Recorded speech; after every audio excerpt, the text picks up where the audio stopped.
We've purposely been to places that have bad reviews just to see how they are. And it looks even better than when we did the video with them. This year's been good, but 2 years ago, $16,000 plus in repairs. Are you one of those people that just wing it? I could never do that. We're about to head out tomorrow on one of the longest and coldest trips we've taken in a while. Yep. And in planning trips, there's a lot of strategies to take in order to make sure you have a successful trip. We'll see how this one goes. In this video, we're going to talk about 8 strategies to take prior to a trip to ensure that you have a really successful RV trip.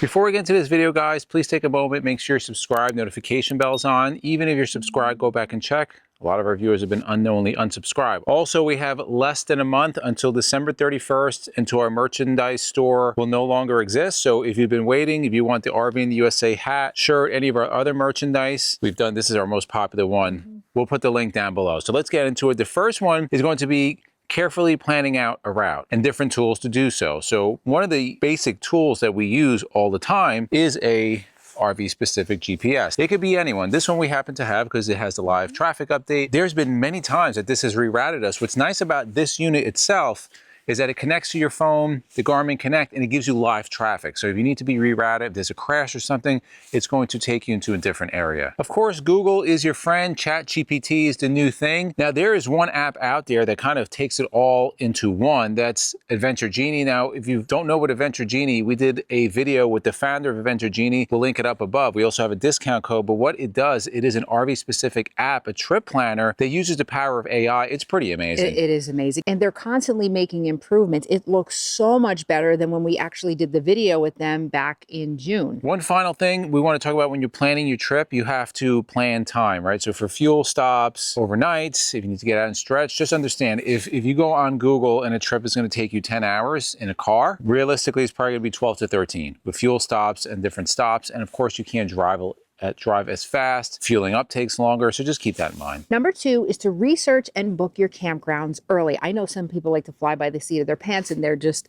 very spontaneous and book as they go. We're not like that. I'm interested to see what happens during retirement. If we start to kind of ease up a little bit, we'll see. Maybe not. Right. I know that if I want to stay somewhere that's very popular, like next year, we are staying in a very popular campground. It's already booked because I wanted to make sure we got our spot. Well, that's a necessity because you can't book like day of in that place. Absolutely. Right. So you also want to make sure that wherever you're booking has what you need, that they have the campsite sizes. So a lot of times where we wanted to stay in certain state parks, we wanted to try things in New Jersey, we were unable to because I checked the size. They can't accommodate us. Make sure that the campground that you're staying has the amenities that you want. If you have kids and you want certain things, for us, we're at a different point in our lives. We don't need that right now, but make sure that you do all this research before you go and book. Now, depending on what the purpose of that stop is, you might want to consider what are attractions in the area, or is this just a quick overnight, like an in-between stop? That's something to consider. Are they pet friendly? Finally, always check the Google reviews. Pretty much everywhere we go, we check the reviews. They're pretty accurate. We've purposely been to places that have bad reviews just to see how they are, and it winds up being bad. Yeah, so people are pretty spot on. Yeah, Google's pretty good for that. Number 3 is to create a realistic budget. Now, we sometimes do this. I think we can do a little bit better than this. It depends. It depends what we're doing. So first thing, we need to know what kind of vacation. Is it a vacation? Is this a work trip? If we're going on vacation, like when we went to Ocean City last summer in July, that was vacation. We knew we were going to spend money at the boardwalk and we were going to go out to eat and do all these different things. So we had in mind an amount that we were planning to spend. On the flip side, when we go to the Tampa RV show or the Hershey RV show, that's 100% work. So it has to make sense for us to do that. We have to recuperate that and then some. Otherwise, why are we driving essentially 4 days round trip? Yeah. We're just not going to do that. So again, depending on how you travel, if you're full-timers, this becomes even more important because you have to live on a budget. Another thing that you really want to make sure you do, this is super important, is to set aside funds for unexpected repairs or expenses. As we know, things can always happen when you're out on the road, and you want to be prepared for that financially. So this year's been good, but 2 years ago, $16,000 plus in repairs and maintenance. One of the big things that offset that was our wholesale warranty, and we haven't had to use it in, thankfully, in a year. Well, 26, 25, I'm sure we'll be using it. But if you want more information about Wholesale Warranty, that is one of the best warranties out there. We have a link down below, and we also put the video up above on our last time that we used our Wholesale Warranty. Another good way to help with that, with setting of the budget, is to look for discounts and ways to save money. For example, we're Good Sam members. We have that. That's well There's worth the Passport membership. America. Yeah, there's all different things that you could, there's KOA memberships, plenty of ways to save money when you're out there. Next thing, there's a couple of parts to it. It's going to be mastering the RV essentials. So we're going to start talking about driving, parking. You should be familiar how to do it, especially if you go out on a longer trip. Now, we're both familiar on how this motorhome operates. Hopefully, it's been 6 years, so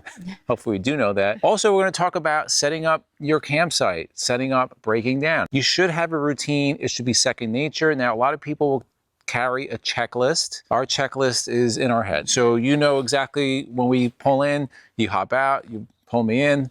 As soon as we set up, you even know when to open the slides. You set up inside, I set up outside. And then we do the reverse when we're leaving. We all have a checklist, and then we kind of double check each other. Next one, pack smart but light. So bring the essentials, avoid overloading. That's always a challenge for you. There's the smile. It's getting better. I think I actually packed more clothes for you today than I did for me.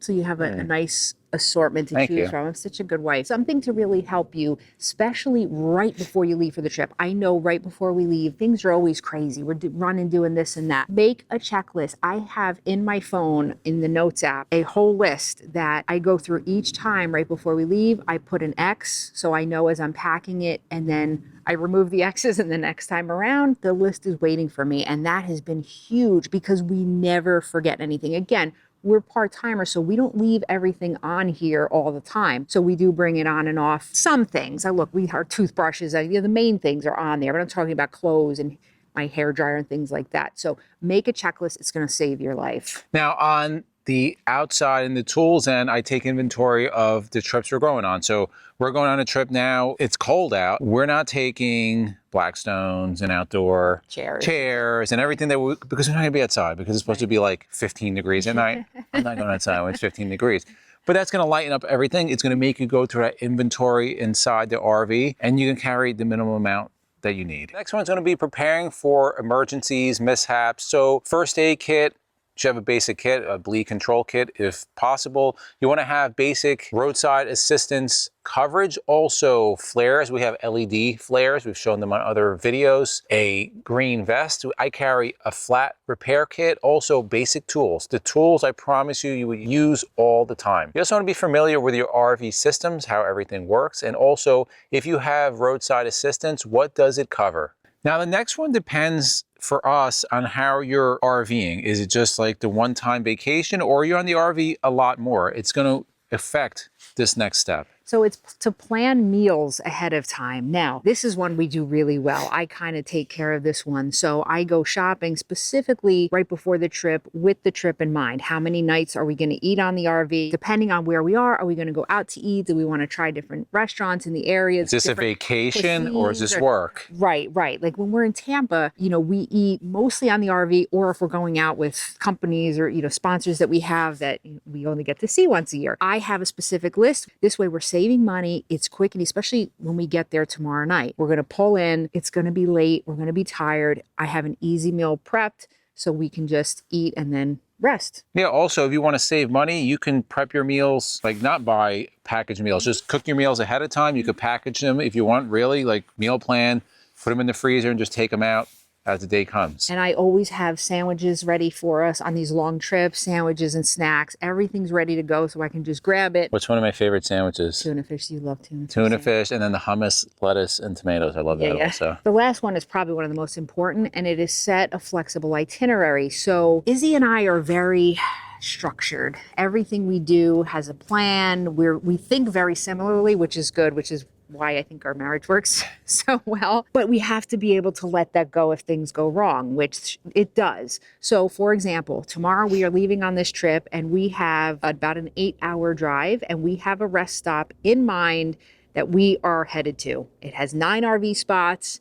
It is a truck stop, RV stop type place. We know we want one of those spots and we're going to head towards it. And I said to him this morning, well, what if there's no spots available? Which I'm hoping in December is not the case, but you never know. Then we got to go somewhere then we else. go to a Cracker Barrel, then we go to something else, but at least have an idea. Okay, we're going here, we're going there. And again, put in the comments below, are you one of those people that just wing it? I could never do that. We're not wingers. We're not wingers. I just feel very uncomfortable. One of our BFFs, Matt's a winger when it comes to certain things. So we always tease each other. I'm not able to do that. Continue when you want to plan some time for relaxation. Now, this one's hard for us also. It really depends on the trip. So the trip we just took down to Virginia, we had a lot of free time. We're able to relax. We go to Tampa or most trips, actually. We don't. I'll always find time. So in my day, there's always at least 2 hours to work out. That's my relaxation time for me. For some people, it might be laying down or it might be reading something or playing a game, whatever. But try to fit that time in. So we have planned this week that for a couple hours in the morning, we're going to go to the gym. We've already found the gym. I also need to, for me, that's kind of my drug of choice. It puts me in a good place. So yes, and it takes up a good chunk of the day when we're out.